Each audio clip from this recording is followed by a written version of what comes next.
คือกันแหละแต่อยู่ลาวมันสิเข้างานเช้ากว่านี้ทุกคนเพราะว่าเข้างานตอนนั้นเข้างานประมาณ7 โมงเพราะว่าเราก็เฮ็ดงานอยู่ลาวมาก่อนเนาะเข้างานเพิ่นเข้างานประมาณ7 โมงเช้าเลิกตอนเที่ยงประมาณ11 โมงครึ่งเข้างานอีกบ่ายโมงแล้วก็เลิก5 โมงแลงเนาะอยู่ลาวเพราะตอนนั้นเราเฮ็ดงานโรงงานทุกคนเลยย้ายมาเฮ็ดงานอยู่ในประเทศไทยนี่ถ้าเป็นงานโรงงานก็เข้างาน8 โมงเลิกตอนเที่ยงประมาณเที่ยงเนาะแล้วก็เข้างานอีกบ่ายโมงเลิก5 โมงคือกันทุกคนเฮ็ดถ้าเป็นงานโรงงานเฮ็ดงานอยู่ไทยนี่ก็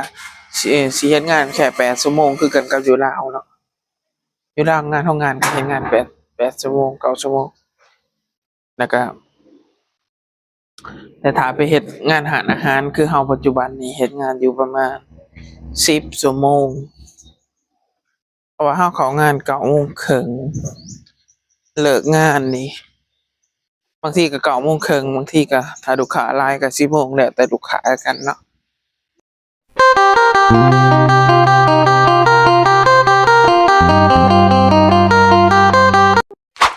กับทักทายสบายดีสวัสดีครับทุกคนยินดีต้อนรับทุกคนเข้าสู่ช่องสไตล์บ้านเรามาเบิ่งกันว่ามื้อหนึ่งคนลาวที่มาเฮ็ดงานในประเทศไทยนี่เขาสิกินหยังกันทุกคนมื้อนี้เราก็สิเอาไก่ไปกินเนาะไก่ที่เราซื้อมาตั้งแต่ต้นเดือนที่งบ 2,000 บาทให้อยู่ได้ทั้งเดือนนะทุกคนเราเอาไก่ไปแล้วเราสิเอาไปต้มชั่วเนาะและอีกอย่างเราก็เอาปลาแดกไปนำทุกคนเพราะว่าอยู่ร้านเราบ่มีปลาแดกเนาะมีแต่เครื่องปรุงอย่างอื่นเนาะอาเมื่อวานนี้เราใช้เงินเบิดไป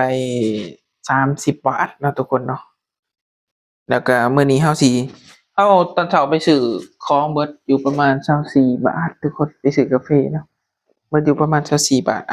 เราก็สิไปเฮ็ดงานนะกันเลยทุกคนไปเฮ็ดงานกันเลยตอนนี้ก็เป็นเวลาประมาณ9 โมง 15 นาทีไหนกุญแจตัวนี้เลยนะผมกินแล้วทำไมไม่เอาล็อกของก่อนไปเฮ็ดงานทุกคน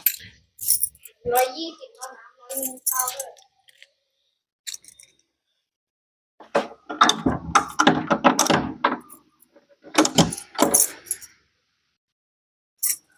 โอเค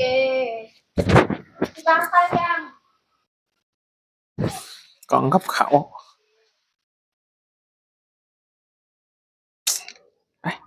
ไปเฮ็ดงานกันทุกคนขยะเด้ออย่าลืม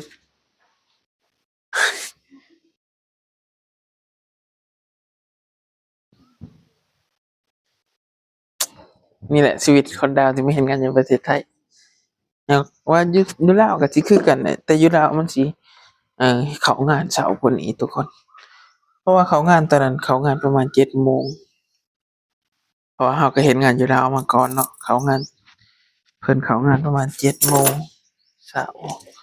เลิกตอนเที่ยงประมาณ11 โมงครึ่งเข้างานอีกบ่ายโมงแล้วก็เลิก5 โมงแลงเนาะอยู่ลาวเพราะตอนนั้นเราเฮ็ดงานโรงงานทุกคนเลยย้ายมาเฮ็ดงานอยู่ในประเทศไทยนี่ถ้าเป็นงานโรงงานก็เข้างาน8 โมง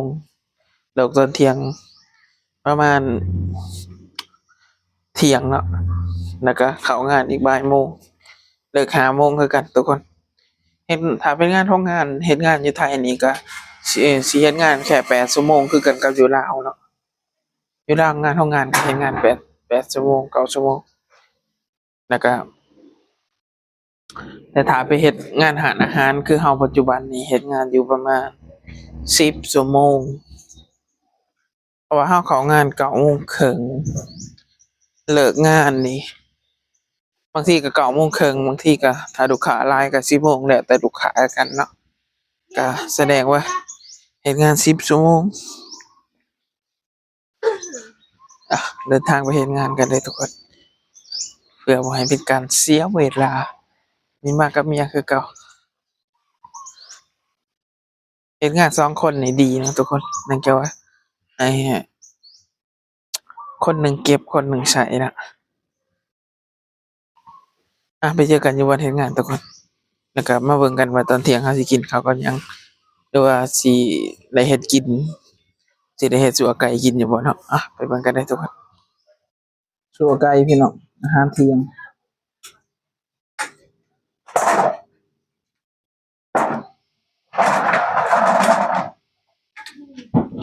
นี่เลิกงานแล้วทุกคนเลิกงานแล้วเตรียมตัวกลับบ้านไปพักผ่อนตอนนี้ก็เป็นเวลาประมาณ3 ทุ่มครึ่งแล้ว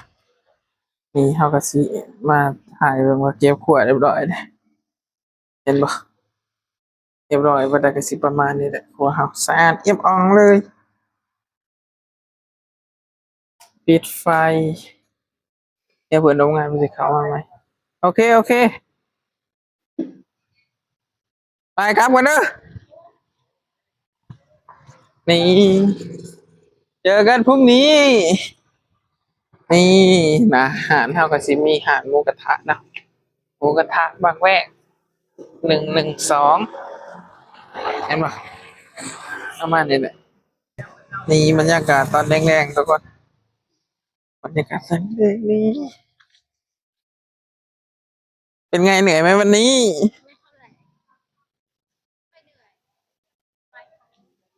เธอท้องเหรอฉันบอกเชเวต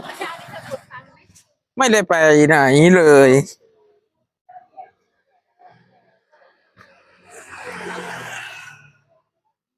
นี่บรรยากาศตอนกลางคืน ไปหรอกซื้อ เอาไปปะ ว่าจะซื้อไปซื้ออันนั้นมาเหรอถ้ามันไม่มีจะได้ซื้อยากินเนาะ เออเพราะว่าซื้อนี่บรรยากาศตอนเลิกงานทุกคน เห็นบ่นี่ก็ซอยที่เขาอยู่เนาะประมาณนี้แหละทุกคนโอ้ย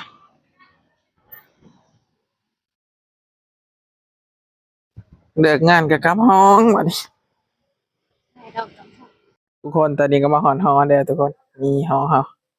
อาจสิกลับห้องแล้วก็ไปหาพักผ่อนเนาะอาบน้ำพักผ่อน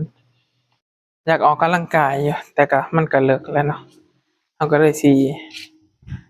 อาบน้ำเข้าไปอาบน้ำพักผ่อนเลยซะเนาะอ่ะนี่แหละ1 วันของคนดาวที่มาเฮ็ดงานอยู่ประเทศไทยก็สิประมาณนี้แหละทุกคนมีห้องเพิ่นเลิกงานค่ะอ่ะทุกคนสำหรับคลิปนี้ก็จบเพียงเท่านี้เนาะฝากทุกคนกดไลค์กดแชร์แล้วก็กดติดตามมาเลยทุกคนนะสำหรับคลิปนี้ลาไปก่อนบ๊ายบายสบายดี